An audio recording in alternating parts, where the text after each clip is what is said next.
වේදනාව දැනෙන කැම නිසා නෙවෙයි දත්වල සංවේදීතාවය නිසායි. විසඳුම නව සෙන්සිටිව් එක්ස්පර්ට් by සිග්නල්. තත්පර 30න් වේදනාවට සහනයක්. නැවත මතුවීම වැළැක්වීමටද උපකාරී වේ. දත්වල සංවේදීතාවය නිසා ඇතිවන වේදනාව ඔබත් පරාජය කරන්න. නව sensitive expert by signal.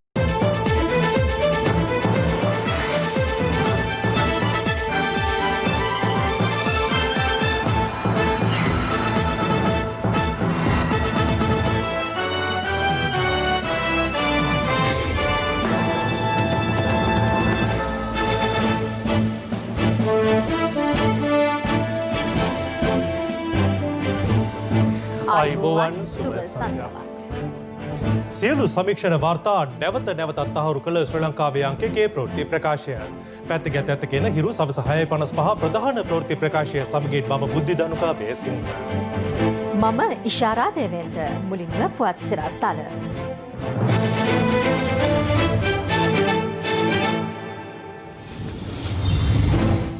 Mahanuwara පස්මහල ගිලා බැසීම ගැන විමර්ශනයට විශේෂ පොලිස් කණ්ඩායමක්. භූචලනයේ බලපෑමක් තිබුණාදැයි සැකයක්. පාස්කු ප්‍රහාරයේ වගකීම හේමසිරි නිලන්තට පවරයි. මනුෂ්‍ය ඝාතනයකට සූදානම්ව සිටි රොහාගේ ගෝලයන් දෙදෙනෙක් අත්අඩංගුවට. රවිට සහ ඇලෝසියස්ට අල්ලස් කොමිසමෙන් නඩු. ගුරුහිඟයට විසඳුම් ඉල්ලන ගලෙන් බිඳුණු වැව දරුවන්.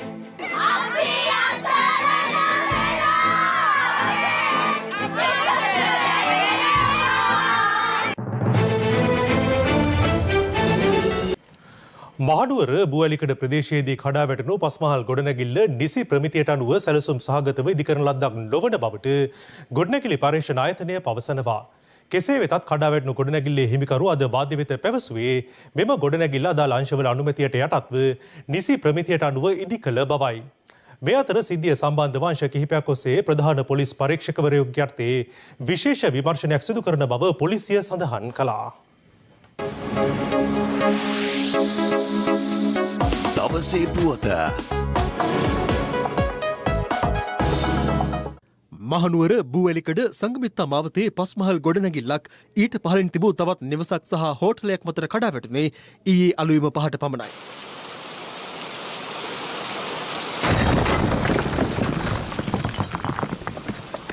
පසුව ගොඩනැගිල්ලේ සුන්බුන් වලට යට වූ නිවසක සිරවී සිටි බිලිඳියක් ඇතුළු 5 දෙනෙකු මුදා ගැනීම සඳහා යුද හමුදාව පොලිසිය ගිනි නිවීමේ දෙපාර්තමේන්තුව ඇතුළු ආපදා සහන කණ්ඩායම් විශේෂ මෙහෙයුමක් දියත් කළද ඉන් බේරා ගැනීමට හැකි වූයේ කාන්තාවන් 2 දෙනෙකු පමණයි. සුන්බුන් වලට යට වී සිටි මාසයකමාරක් වයස ඇති බිලිඳිය රෝහලට රැගෙන යන විටත් ජීවිතක්ෂයට පත්ව සිටියා.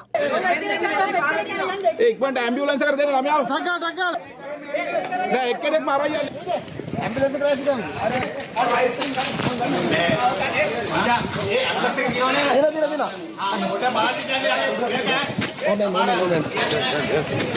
ඇයගේ මව්පියන් වූ 35 හැවිරිදි චමිල ප්‍රසාද් සහ 32 හැවිරිදි අචලා ඒකනායක යන අයගේ සිරුරු සොයාගැනුනේ පැය 8ක පමණ මෙහෙයුමකින් පසුවයි.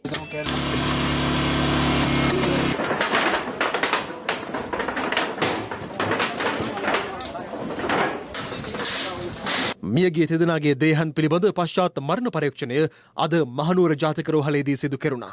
දේහයන් පවුලේ ඥාතින් වෙත බහර දුන් අතර බූවැලිකඩ ප්‍රදේශයේම අසල්වාසී නිවසක එම දේහයන් තැන්පත් කිරීමට නියමිතයි.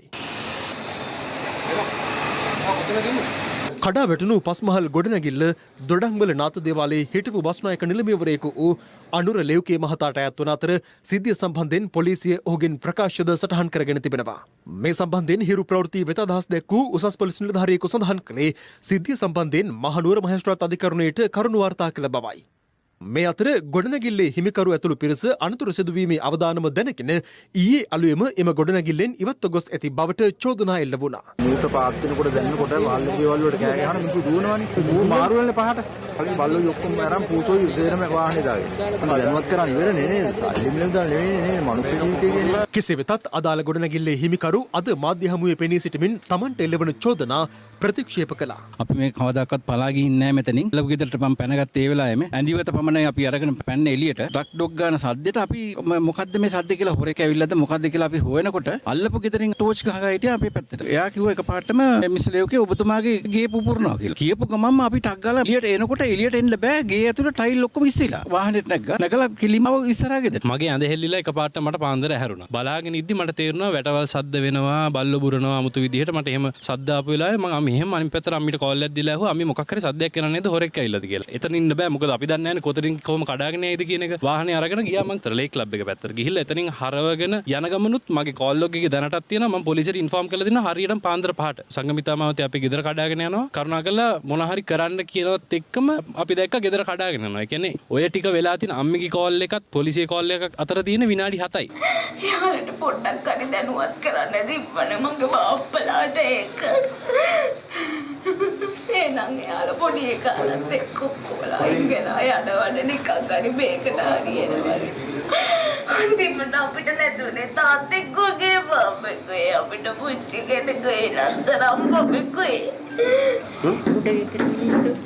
බඩු කරගෙන ඔක්කොම ගිහිල්ලා ඒකනේ කඩාවැටලා තියෙන්නේ හෝටලෙ උඩ. බඩුත් අයින් කළා. බඩුත් අයින් කළා. ගෙදර ඉන්න සතා පවා අරන් ගිහිල්ලා කිසිමුදුවත් කියලා නැහැ. මේ අතර කඩාවැටුණු ගොඩනැගිල්ල අවට නිවාස 4ක පුද්ගලයන් 20 දෙනෙකු පවතින අවදානම් තත්ත්වය සැලකිල්ලට ගනිමින් ආරක්ෂිත ස්ථාන වෙත යොමු කිරීමට පියවර ගෙන තිබෙනවා. අපි නිරීක්ෂණය කරා මේක නිම්නයක් මැද හදලා තියෙනවා. මේ වගේ තැනක ඉදිකිරීමක් කරනකොට ඌට වඩා සැලකිලිමත්ව ඒක සිද්ධ වෙලා තියෙන්න ඕනේ. මේ ගොඩනැගිල්ලේ පාදම හොඳට තිමිලා අනිත් කොටස් වල අස්ථාවරත්වයක් නම් පාදම ඉතුරු වෙන්න ඕනේ. ඒකත් එක්කම තමයි මේක බෙන් වෙලා තියෙන්නේ. ඒක නිසා තමයි අපි කියන්නේ මේක විධිමත් ආකාරයෙන් සැලසුම් වෙච්ච ගොඩනැගිල්ලක් නෙමෙයි කියන්නේ. මෙලෙස මෙම ගොඩනැගිල්ල ගිලා බැසීම සම්බන්ධයෙන් අප පේරාදෙණිය විශ්වවිද්‍යාලයේ ජ්‍යෙෂ්ඨ භූවිද්‍යාඥ අතුල සේනාරත්න මහතාගෙන් විමසීමක් කළා. මම නිරීක්ෂණය කරපු දෙයක් තමයි මෙතන කලින් ජලය ගලා ගිය කඳුරක් නමුත් කාලෙක ඉඳන් මම හිතන්නේ මේක අවහිර වෙලා තිබිලා තියෙනවා. මේකේ බූ වැල් උඩ තමයි මේ ගෙවල් හදලා තියෙන්නේ. ෆවුන්ඩේෂන් එක නියම පිහිටි පාෂාණේ නම් මේක කරගෙන ඇවිල්ලා තිබුණා නම් මෙහෙම අනතුරකට ලක් වෙන්නේ නැහැ කියන එක තමයි මගේ විශ්වාසය. පහුගිය අවුරුදු 10ට පෙර හැදුන ගොඩනැගිලි වල විශේෂයෙන්ම නිර්දේශ ලබාගෙන කරපු ගොඩනැගිලි නෙවෙයි ගොඩක් තියෙන්නේ. Tamanට හිතෙනවා නම් තමන්ගේ ගොඩනැගිල්ල අවදානමක තියෙන්නේ කියලා වහාම අපදා කළමනාකරණ මධ්‍යස්ථානයත් එක්ක කතා කරන්න අවශ්‍ය තාක්ෂණික උපදෙස් ලබා ගන්න කටයුතු කරන්න. පසුගිය දිනවල ගෙන ප්‍රදේශ වික්ටෝරියා කලාපයේ ආශ්‍රය යම්කිසි භූකම්පන ප්‍රමාණයක් සිද්ධ වුණා. එම භූකම්පන මෙම තත්ත්වයට යම්කිසි ආකාරයෙන් හෝ බලපෑමක් දෙන්නේ නැද්ද? වෙන්න පුළුවන්. මොකද හේතුව 2004 සුනාමියෙන් පස්සේ හැමෝටම මතක ඇති රන්දිනිගල ප්‍රදේශයේ කැලෑවල විශාල පරිමාණයේ නායම් සිද්ධ වුණා. ඒ අනුව අදාළ ගොඩනැගිල්ලේ ප්‍රමිතිය සම්බන්ධව මතු ඇත්තේ ප්‍රශ්නාර්ථයක්. නිසි ප්‍රමිතියට තමයි මේක හදලා තියෙන්නේ. මේක තට්ටු පහක මගේ පදිංචි නිවස. ඉතින් මේකේ මම කම්පැනියකට තමයි දීලා මේක හදලා තියෙන්නේ. නමුත් එන්ජිනියරින් කෝපරේෂන් එකෙන් තමයි මේක සම්පූර්ණ අනුමැතිය වල අරන් තිබෙත් කම්බි ගැනත් මේක. මහනුවර නගරයේ ඉදිකර තිබෙන මෙවැනි අවදානම් සහිත ගොඩනැගිලි සම්බන්ධයෙන් සිය අවධානය යොමු ඇතැයි මධ්‍යම පළාත් ආණ්ඩුකාර ලලිත් යූ ගමගේ මහතා පවසනවා. අපි විශේෂඥ කමිටුවක් පිහිටෙව්වා 10 දෙනෙකුගෙන් සමන්විත මණ්ඩලයක් මගින් හෙට උදේ සාකච්ඡා කළා. මහනුවර සැකයක් තියෙන ගොඩනැගිලි සියල්ලම පරීක්ෂා කළා. ඒ සඳහා වාර්තාව සති දෙකක් ඇතුළත ලබා දෙන්න. ඉන් පස්සේ අලුතින් ඉදිවන ගොඩනැගිලි වලට සඳහා ගත යුතු තීන්දුව ඒ වගේම නේවාසික ස්ථාන සඳහා යම් කලාප සහ අනිකුත් වෙළඳ ව්‍යාපාර සඳහා කලාපත් වෙන් කළා තියෙන දැනටත් UD එකෙන් නමුත් ඒ ක්‍රියාත්මක තත්ත්වේ නැහැ. ඉතින් මේවා නීති විරෝධී ලෙස බොහෝ අය හදාගෙන යනවා. එක රැයෙන් දෙකෙන් ගොඩනැගිලි හදනවා. අවදිමත් භාවයක් තියෙනවා. බාල බඩු දාලා හදනවා. ඉතින් මේ නිසා අපි ඒ වාර්තාවෙන් පස්සේ ක්‍රමවත් වැඩපිළිවෙලක් නීති අනුව ක්‍රියාත්මක කිරීමත් නීති විරෝධී ගොඩනැගිලි හදනවා නම් අධිකරණයට ගිහිල්ලා ඒ සඳහා තහනම් නියෝග ලබාගෙන වහාම නවත්තන්නත් අපි ක්‍රමවේදයක් මේ සති දෙක තුල හදනවා. මේ අතර ශ්‍රී ලංකා නීතිඥ සංගමය වැඩබලන පොලිස්පතිවරයා වෙත ලිපියක් යොමු කරමින් අවධාරණය කරන්නේ මෙම සිදුවීම සම්බන්ධව ගත හැකි උපරිම නීතිමය ක්‍රියාමාර්ග ගත යුතු බවයි. මීට වසර කිහිපයකට පෙර වැල්ලවත්ත සෙවොයි සිනමා හලාසල මෙවැනිම ගොඩනැගිල්ලක් කඩාවැටීමේ සිද්ධිය කෙරෙහිද අවධානය යොමු කරවන නීතිඥ සංගමය එහිදීද ප්‍රමාණවත් නීතිමය ක්‍රියාමාර්ග නොගත් බව පෙන්වා දෙනවා. ඒ අනුව මහනුවර සිදු වූ මෙම සිද්ධියට අදාළව ගොඩනැගිලි ඉදිකිරීම සහ එය නඩත්තු කර පවත්වාගෙන යාමේදී කිසියම් පාර්ශවයක් අපරාධ වරදක් සිදු කර ඇතනම් ඔවුන්ට එරෙහිව නිසි ක්‍රියාමාර්ග ගන්නා ලෙසත් ඒ සඳහා අවශ්‍ය නීතිමය සහාය ලබා දීමට තම සංගමයේ සූදානම් බවත් එම ලිපියේ වැඩිදුරටත් සඳහන්. දවසේ පුවත අද දින මනුෂ්‍ය ඝාතනයකට සූදානම්ව සිටි ගොනාකෝවිලේ රෝහගේ සමීපතපයන් දෙදෙනෙකු අත්අඩංගුවට ගැනීමට පෑලියගොඩ කොට්ටාශ අපරාධ විමර්ශන අංශයේ නිලධාරීන් සමත් වුණා. ඒ T56 ගිනි අවියක්ද සමගින්.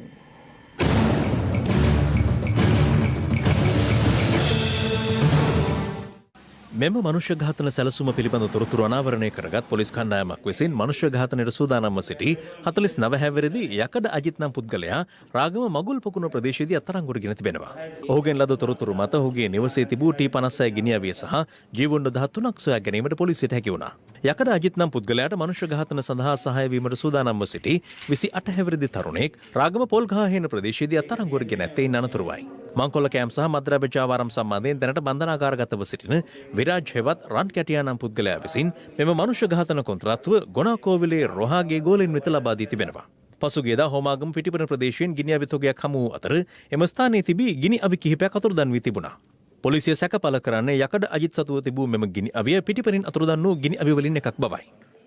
මේ අතර සංවිධානාත්මක අපරාධකාරී සමාජිකයෙකුව සිට 2006 වසරේදී අතුරුදන් වූ බ්ලූ මැන්ඩල් සංජීවනම් පුද්ගලයාගේ බිරිඳ සහ ඇයගේ පුත්‍රයා සමග තවත් අයෙක් කොළඹ සේනමුල්ල මෙත්සන්ද සෙවන නිවාස සංකීර්ණයේදී හෙරොයින් සමග අත්අඩංගුවට ගැනීමට කොටුව පොලිසිය සමත් වුණා. බ්ලූ මැන්ඩල් සංජීවගේ බිරිඳ වන 42 හැවිරිදි අබේනායක ගීතාංජලි හෙවත් ගීතා අත්අඩංගුවට පත්වන විට ඇය සන්තකයේ තිබී හෙරොයින් ග්‍රෑම් 26 මිලිග්‍රෑම් 808ක් හමුව තිබෙනවා.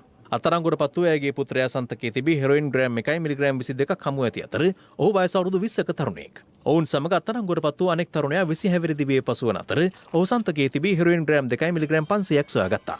ඔවුන් අත්අඩංගුවට පත් වන අවස්ථාවේ ඔවුන් සන්තකයේ තිබී රුපියල් 1,29,000ක මුදලක්ද පොලිසිය භාරයට ගැනුණා. මේ වන විට ඩුබායි රාජ්‍යයේ රැඳී සිටින මදීෂා මදුෂානි නම් කාන්තාවක් සමාජ මාධ්‍ය හරහා මෙම හෙරොයින් ජාවාරම මෙහෙයවා ඇති බව පොලිසිය අනාවරණ කරගෙන තිබෙනවා. මේ අතර බියගම පොලිසිය අපරාධ විමර්ශන අංශය අද උදෑසන බියගම උලහිටිවල ප්‍රදේශයේ නිවසක් වටලා හෙරොයින් සහ අයිස් මද්ද්‍රව්‍ය සමග කාන්තාවන් තිදෙනෙකු අත්අඩංගුවට ගෙන තිබෙනවා. ඔවුන් අතරින් එක් කාන්තාවක් හෙරොයින් සහ අයිස් මද්ද්‍රව්‍ය ජාවාරමේ නිරත වූ කාන්තාවක වන අතර ඇය මේ වන විට බන්ධනාගාරගතව සිටින අංගොඩ සංකනම් මද්ද්‍රව්‍ය ජාවාරම්කරුගේ සමීපතමයෙකු බව අනාවරණ වී තිබෙනවා. අත්අඩංගුවටපත් අනෙක් තරුණියන් දෙදෙනා පෑලියගොඩ ප්‍රදේශයේ පදිංචිකරුවන් වන අතර වැටලීම සිදු කරන අවස්ථාවේ ඔවුන් අයිස් මද්ද්‍රව්‍ය භාවිත කරමින් සිටි බව පොලිසිය පැවසුවා. රත්නපුර හයිකෝට් දැක්කේ වෙන්නේ අද කොහෙද මොනවද කේජී වල කොහොමද මේ අයිස් ගන්න වෙන්නේ අඟුරු සංකල්පයේ කොච්චර ගන්නද දුරට දැන් ඉන්න බන්ධනාගාරයේ සංකල්ප හම්බෙලා ගන්න නැත්නම් අතරමැදින් ඉඳ ගන්න නෑ අයියා කෝල් කරා මම කරනවා අන්තිම ගත්තේ කවද්ද කොච්චර ගත්තද මොනවද කොට්ටාව පොලිසියට ලද තොරතුරක් මත සිදු කළ වැටලීමකදී හෙරොයින් ග්‍රෑම් 3 මිලිග්‍රෑම් 500ක් සමග සැකකරුවන් දෙදෙනෙකු අත්අඩංගුවට ගෙන තිබෙනවා. ඔවුන්ගෙන් සිදු කළ ප්‍රශ්න කිරීම්වලදී ත්‍රිරෝද රථ කොල්ල කෑමේ ජාවාරමක්ද අනාවරණ කර ගැනීමට පොලිසිය සමත් වුණා. ඒ අනුව හෝමාගම බොරලැස්කම කොට්ටාව ආදී ප්‍රදේශවලින් කොල්ල කන ලද ත්‍රිරෝද රථ 5ක් සහ බැටරි 4ක් පොලිසිය විසින් සොයාගෙන තිබෙනවා. යක්කලමුල්ල පොලිසිය ඉදිරිපත් කළ විශේෂ මෙහෙයුමකදී යක්කලමුල්ල උඩුවැල්ල කරාගොඩ ඇල්ල ඉහළ සහ මිනුවන් දෙනිය ආදී ප්‍රදේශවලින් ජර්මනිය නිෂ්පාදිත ගිනි අවියක් ඇතුළු ගිනි අවි 5ක් සමග සැකකරුවන් 5 දෙනෙකු අත්අඩංගුවට ගෙන තිබෙනවා. ඉකුත් මාස 2කමාරක කාලය තුළ යක්කලමුල්ල පොලිසිය සිදු කළ නීති විරෝධී ගිනි අවි වැටලීම් වලින් සොයාගෙන ඇති ගිනි අවි සංඛ්‍යාව 48ක්.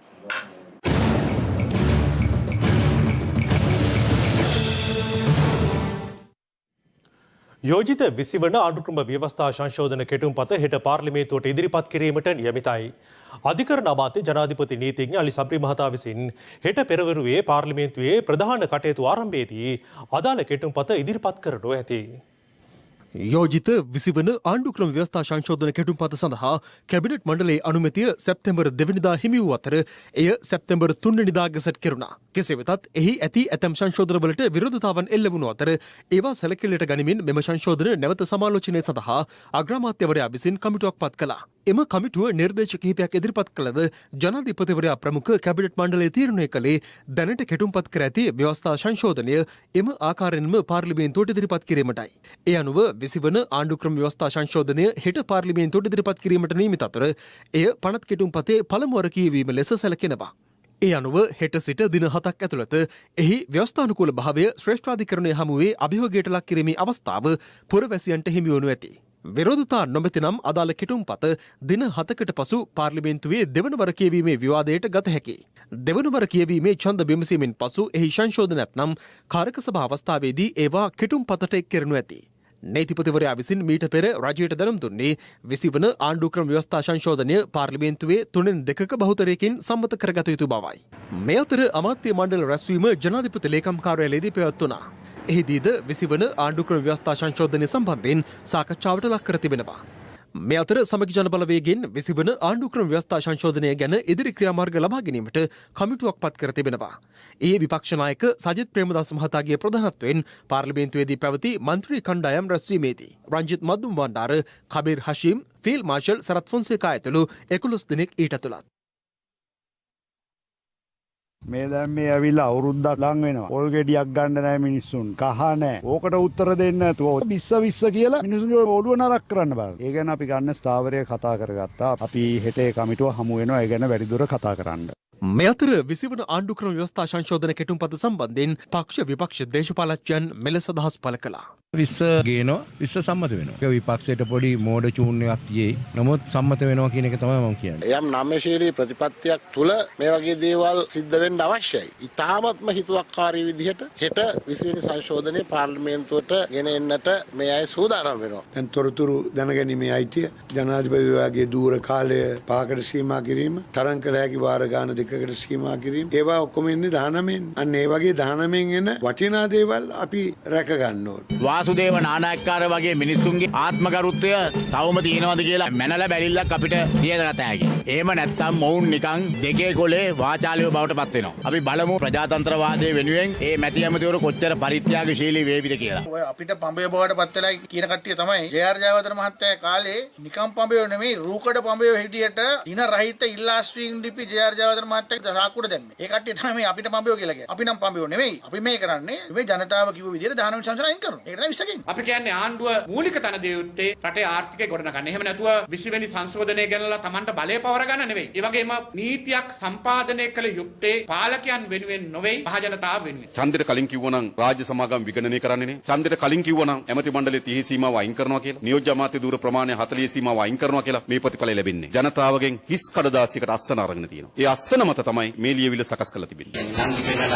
ඊටත් වඩා භයානකයි. ඒක නම් අක්ක හරි හම්බ වෙනෝනේ. මේක එහෙමවත් නෑ. දැන් මේක අපි දිගින් දිගටම ජනතාව ඉදිරියේ තියපු කරුණ. ඒ සඳහානේ 3/2ක බලයක් ඉල්ලුවේ. 19 වන සංශෝධනය මේ රටට සාපයක්. 19 වන සංශෝධනයේ අඩංගු යම්කිසි දෙයක් වෙනස් කිරීම සඳහා ජනමත විචාරණයක් අවශ්‍ය නම් අන්න ඒ කොටස් පමණක් අපි වෙනස් කිරීමට උත්සාහ දරන්නේ නැහැ.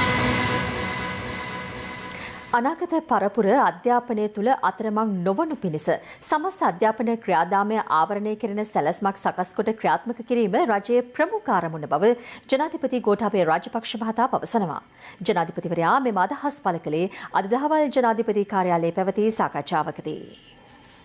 කාන්තා හා ළමා සංවර්ධන පෙර පාසල් හා ප්‍රාථමික අධ්‍යාපන පාසල් යටිතල පහසුකම් සහ අධ්‍යාපන සේවා රාජ්‍ය අමාත්‍යාංශයේ ඉදිරි සැලසුම් පිළිබඳව මෙම සාකච්ඡාව පැවැත්වුණා.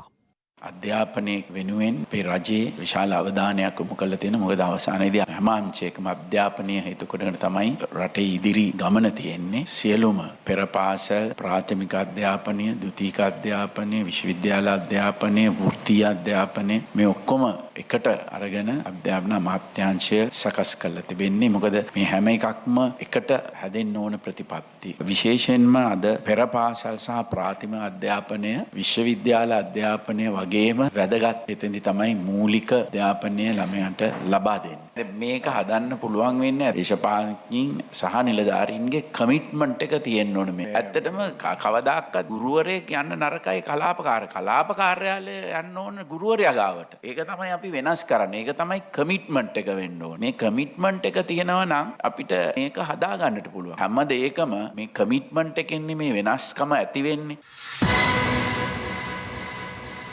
එක්සත් ජාතික පක්ෂයට හිමි ජාතික ලැයිස්තු මන්ත්‍රී දුරේ හිමි යුත්තේ තමන්ට බව හිටපු අමාත්‍ය ජෝ නවරතුංග මහතා අද පැවති ප්‍රවෘත්ති සාකච්ඡාවකදී පැවසුවා. එක්සත් ජාතික පක්ෂයේ ජාතික ලැයිස්තුවේ නම් කිරීමක් සිදු වෙලා නැහැ පාර්ලිමේන්තුවට. ඔබතුමාගේ නම තමයි පාර්ලිමේන්තුවේ තියෙන්නේ. නමුත් ඒ ගැන කිසිම උනන්දුවක් නැහැ. ඔබතුමා කතා කරන්නේත් නැහැ. නෑනේ මට තමයි අයිතිය තියෙන්නේ. ඒක නායකතුමා තීරණය කළා ඒ පත්වීම දෙන්න ඕනේ. ඒ තමයි යථා කාලෙදි කරයි කියලා මම බලාපොරොත්තු වෙනවා. මම කෑකෝ ගහලා උදුරලා ගන්න යන්නේ නැහැ. මගේ අයිතිය මට ඒ විදිහට ලැබිය යුතුයි කියන ස්ථාවරේ තමයි මං ඉන්නේ. ඒ කියන්නේ ඔබතුමා ඉදිරියේ පාර්ලිමේන්තුවේ යන සූදානම්මින් ඉන්නේ. අනිවාර්යයෙන් මම අවුරුදු 42ක් හිටියා අඛණ්ඩව පාර්ලිමේන්තුවේ. අවුරුදු 3-4ක් ඉන්න එක මට ඒ හැටි කාරණයක් නෙවෙයි. පාස්කු ප්‍රහාර මාලාව වළක්වා ගැනීමට නොහැකිවීමේ වරදකරු වන්නේ රාජ්‍ය බුද්ධි සේවයේ හිටපු අධ්‍යක්ෂ නිලන්ත ජයවර්ධන බව හිටපු ආරක්ෂක ලේකම් හේමසිරි ප්‍රනාන්දු මහතා ජනාධිපති කොමිසමේදී අද ප්‍රකාශ කළා. ඔහු එහිදී වැඩිදුරටත් පැවසුවේ නිලන්ත ජයවර්ධන සහ හිටපු ජනාධිපති මෛත්‍රීපාල සිරිසේන යන මහතුරුන් අතර පැවතියේ පිය පුතු සම්බන්ධතාවයටත් එහා ගිය බැඳීමක් බවයි. පාස්කු ප්‍රහාරය සම්බන්ධයෙන් විමර්ශනය කෙරෙන ජනාධිපති කොමිසම හමුවේ සාක්ෂි ලබා දීම සඳහා හිටපු ආරක්ෂක ලේකම් හේමසිරි ප්‍රනාන්දු මහතා අද කොමිසමට පැමිණියේ 5 වන දිනටයි. මෙහිදී හිටපු ආරක්ෂක ලේකම් හේමසිරි ප්‍රනාන්දු මහතා වෙනුවෙන් පෙනී සිටින නීතිඥ දිල්ෂාන් ජයසූරිය මහතා තම සේවාදායකයාට එරෙහිව ඊයේ හිටපු ජනාධිපති මෛත්‍රීපාල සිරිසේන මහතාගේ මාධ්‍යංශයෙන් නිකුත් කළ නිවේදනය කෙරෙහි කොමිසමේ අවධානය යොමු කළා. හිටපු ජනාධිපතිවරයාගේ පෞද්ගලික ලේකම්වරයා විසින් ඊයේ දිනේ නිකුත් කළ ලිපිය හරහා මගේ සේවාදායකයා මේ දිනවල කොමිසම හමුවේ ද්වේෂ සහගත අසත්‍ය පවසන බවට චෝදනා කර තිබෙනවා. කොමිසම හමුවේ යම්කිසි පුද්ගලයෙකු සිදු කරන සාක්ෂි ලබා දීමක් තුළින් කිසියම් පාර්ශ්වයකට අගතියක් සිදුවන්නේ නම් නීතිඥවරයෙකු මාර්ගයෙන් පෙනී සිට හරස් ප්‍රශ්න විමසීමට අවස්ථාව ලබා දී ඇති පසුබිමක මෙවැනි නිවේදනයක් නිකුත් කිරීමෙන් කොමිසම සතු අධිකාරීමේ බලයට සහ ගෞරවයට හානියක් සිදු කර තිබෙනවා. එමෙන්ම කොමිෂන් සභාව හමුවේ මේ වන විටත් සාක්ෂි ලබා දෙමින් සිටින සාක්ෂිකරුවෙකුට එරෙහිව සිදු කර ඇති මෙම චෝදනාව හරහා අධිකරණමේ කටයුත්තක් බාහිර පාර්ශ්වයක් විසින් විවේචනය කර ඇති බැවින් අධිකරණයට අපහාස කිරීම යටතේ සුදුසු ක්‍රියාමාර්ග ගන්නා ලෙස ඉල්ලා සිටිනවා ස්වාමීනි. මෙහිදී ජනාධිපති කොමිසම හිටපු ජනාධිපති මෛත්‍රීපාල සිරිසේන මහතා වෙනුවෙන් පෙනී සිටි නීතිඥවරයාගෙන් විමසා සිටියේ මේ සම්බන්ධයෙන් දරන අදහස කුමක්ද යන්නයි. මෙවැනි මාධ්‍ය නිවේදනයක් පිළිබඳව නම් මම දන්නේ නැහැ ස්වාමීනි. ඒ සම්බන්ධයෙන් මගේ සේවාදායකයා වන හිටපු ජනාධිපති මෛත්‍රීපාල සිරිසේන මහතා මට උපදෙස් ලබා දීමක් හෝ සිදු කර නැහැ. එම නිසා ඒ සම්බන්ධයෙන් හෙට දින කොමිසම හමුවේ කරුණු දැක්වීමට අවසර ඉල්ලා සිටිනවා. පුළුවන් නම් මට ඔය කියන නිවේදනයේ කොපියක් දෙන්න. ඉන් අනතුරුව හිටපු ආරක්ෂක ලේකම් හේමසිරි ප්‍රනාන්දු මහතාගෙන් සාක්ෂි විමසීම ආරම්භ කරනු අතර රජයේ අතිරේක සොලිසිටර් ජෙනරාල්වරිය ප්‍රශ්න කිරීම ආරම්භ කළා. සහරාන් හෂීම් සමාජ ජාලා ඔස්සේ අන්තවාදය පතුරුවා හරිනවා යයි රාජ්‍ය බුද්ධි සේවය ඔබට වාර්තා කර තිබුණද? ඒවා විශ්ලේෂණාත්මකව සකස් කර තිබූ බුද්ධි තොරතුරු නෙවෙයි. නිවැරදි විශ්ලේෂණාත්මකව තොරතුරු ඉදිරිපත් නොකරන අවස්ථාවල ඒ සම්බන්ධයෙන් වගකිව යුතු නිලධාරීන්ට ක්‍රියාත්මක වීමට පුළුවන් කමක් නැහැ. ලේකම්වරයෙකු ලෙස මම නම් වගකීම් නිසි පරිදි ඉටු කළා. ඒක ඔබතුමා කියන දේනේ. නමුත් පෙරහැර හොඳට පේන්නේ පෙරහැරේ යන අයට නෙමේ බලාගෙන ඉන්න අයටනේ. මම මේ ප්‍රහාරයට වගකිව යුතුයි කියලා කොමිසම පූර්ව නිගමනයකට ඇවිල්ලාද මගෙන් සාක්ෂි විමසීම සිදු කරන්නේ. මට හැංගෙන්නේ එහෙමයි. මම අනිත් සාක්ෂි විමසීම් බලන් හිටියා. ඒව හැමුනේ නැහැ. කොමිසමේ කිසිදු සාක්ෂිකරුවෙක් සම්බන්ධයෙන් එහෙම නිගමනයකට ඇවිල්ලා නැහැ. ඒ නිසායි ඔබ වෙනුවෙන් නීතිඥ නියෝජනයකට සහ හරස් ප්‍රශ්න විමසීමට අවස්ථාව දීලා තියෙන්නේ. සියලු සාක්ෂිකරුවන්ගේ සාක්ෂි විමසීම අවසානයේදී කොමිසම නිගමනවලට එළඹෙන්නේ. මෙහිදී රජයේ අතිරේක සොලිසිටර් ජෙනරාල්වරිය විමසා සිටියේ මාවනැල්ල බුදු පිළිමවලට හානි කිරීමේ සිදුවීම සහ වනාත විල්ලුව පුපුරනා ද්‍රව්‍ය සොයා ගැනීම වැනි සිදුවීම් කෙරෙහි අපරාධ පරීක්ෂණ දෙපාර්තමේන්තුව වැනි විමර්ශන අංශවලින් ඔබ වැඩිදුර වාර්තා කැඳවීමට පියවර ගත්තේද යන්නයි. ස්වාමිනී මම වාර්තා කැඳවන්න ඕනේ නැහැ. විමර්ශකයින් වාර්තා ඉදිරිපත් කිරීමට බැඳිලා ඉන්නවා. විදේශ බුද්ධි අංශයකින් ප්‍රහාරයක් පිළිබඳ තොරතුරු ලැබෙනකන් මෙරට ප්‍රධාන බුද්ධි තොරතුරු රැස් කිරීමේ ආයතනය වූ රාජ්‍ය බුද්ධි සේවය ප්‍රහාරයක් පිළිබඳ අනතුරු අඟවා තිබුණේ නැහැ. රාජ්‍ය බුද්ධි සේවයේ අධ්‍යක්ෂවරයා ඔබට දිය යුත්තේ බුද්ධි තොරතුරු නොවේද? ඔව් ස්වාමිනී. දිය යුත්තේ විශ්ලේෂණාත්මකව බුද්ධි තොරතුරු පමණයි. නමුත් මට යොපු ගොඩාක් වාර්තා තොරතුරු පමණයි. අනික ලිපි නිකන් යොමු කරලා වැඩක් නැහැ. ඒක තැපැල් ස්ථානාධිපතිවරයෙකුගේ කාර්යය. රාජ්‍ය බුද්ධි සේවය වුණාම බුද්ධි තොරතුරු ඉදිරිපත් කරලා එම තොරතුරු වලට අදාළව නිර්දේශ ඉදිරිපත් කරන්නත් ඕනේ. ඔබ කියන විදිහට ප්‍රහාරය වළක්වා නොගැනීමේ වරද කාගේද?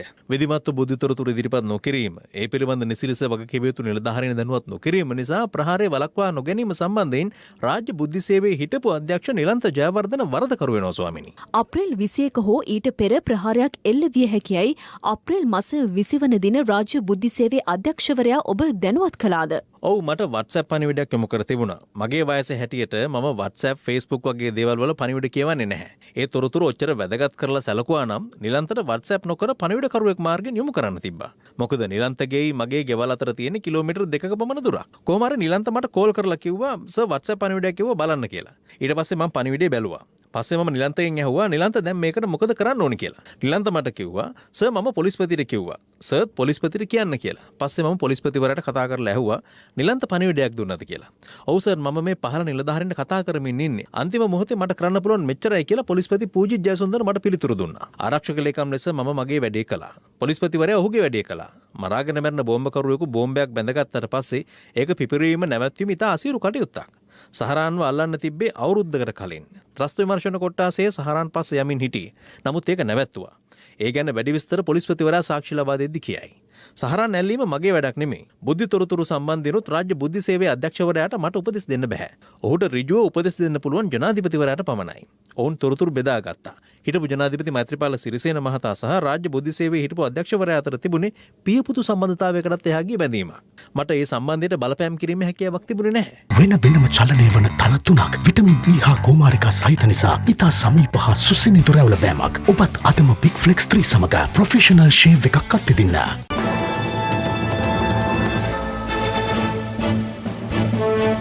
රැකියා දසදහසේ වැඩපිළිවෙල යටතේ තමන්ටද රැකියා ලබා දෙන ලෙස ඉල්ලමින් ඌන සේවානියුක්ත උපාධිධාරීන්ගේ සංගමය අද උද්ඝෝෂණයක් සංවිධානය කර තිබුණා. ඌන සේවා උපාධිධාරීන්ගේ සංගමය කොටුව දුම්රියපොළ ඉදිරිපිට සිට පාගමනින් ජනාධිපති ලේකම් කාර්යාලය දක්වා පැමිණියා.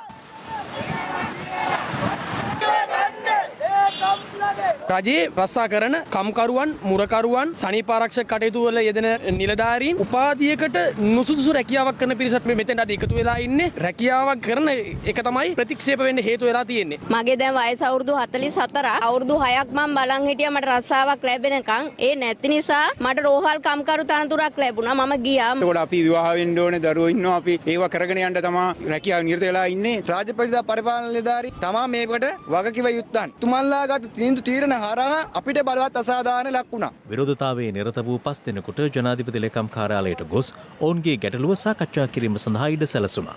DIG වාකිෂ්ඨ කියලා අපේ සාකච්ඡාවට සම්බන්ධ කළ දුන්නා. මේ සම්බන්ධයෙන් ජනාධිපතිතුමාව දැනුවත් කරලා ලිපියක් සකස් කළා. මේ ප්‍රශ්නේ සම්පූර්ණයෙන්ම විසඳන්න එතුමා කටයුතු කරනවා කියලා අපිට ප්‍රකාශ කරා. නමුත් ඒක අපිට පිළිගන්න පුළුවන් විසඳුමක් නෙමෙයි.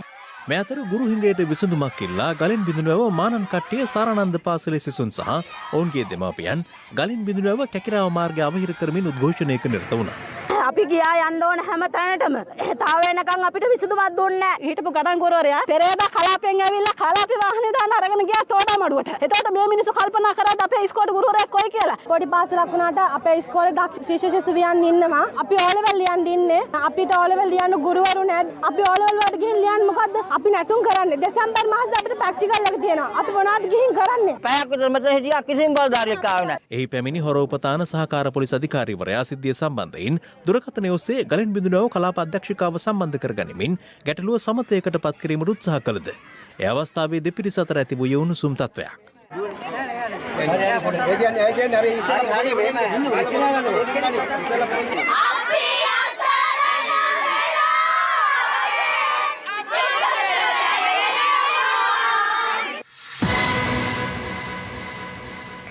මන්තීරු නීතිය ක්‍රියාත්මක නොකරන පුද්ගලයන් හඳුනා ගනිමින් ඔවුන් සතියන්තයේ මාර්ග නීති උපදෙස් පන්ති සඳහා කැඳවන බව පොලිසිය පවසනවා. මේ අතර මන්තීරු නීතිය අද ගාල්ල සහ මාතර දිස්ත්‍රික්කයන්හිද ක්‍රියාත්මක වුණා. හයිලෙවල් මාර්ගයේ නුගේගොඩ අනුලා විද්‍යාලය අසල සිට පෙත්තල හන්දිය දක්වාත් බේස්ලයින් මාර්ගයේ කැලණි පාලමේ සිට හයිලෙවල් බේස්ලයින් හන්දිය දක්වාත් ගාලුපාරේ වැල්ලවත්ත විලියම් හන්දිය සිට ගාලු මෝදර වටරවුම දක්වාත් පාර්ලිමේන්තු මාර්ගයේ පොල්දුව හන්දිය සිට ලිබර්ටි වටරවුම දක්වාත් මන්තීරු නීතිය ක්‍රියාත්මකයි. එච්චර සාර්ථක නැහැ බ්ලොක් වැඩි. දුර සේවා බස් විදියට මේ උදේ පාන්දරේ මේ වගේ ක්‍රමවේදයක් ක්‍රියාත්මක වීම ගැන.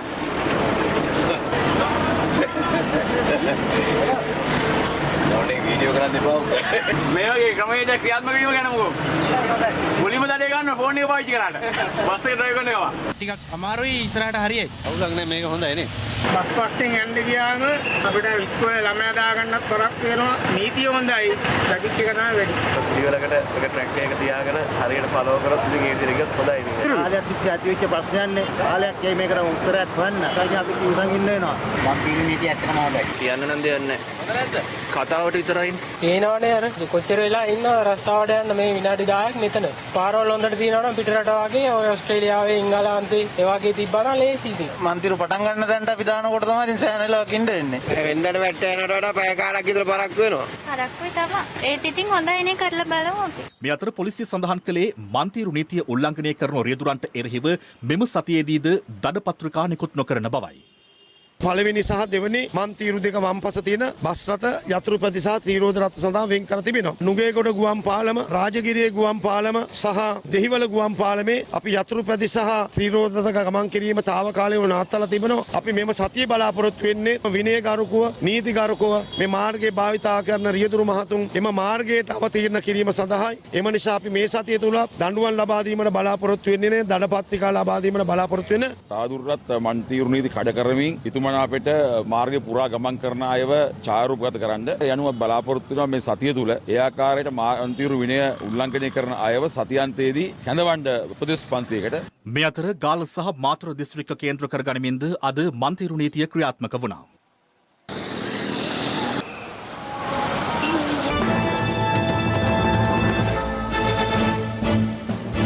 දැන් තවත් දේශීය පුවත් කිහිපයක් සමගින් රටවටා හිරු. රටවටා හිරු.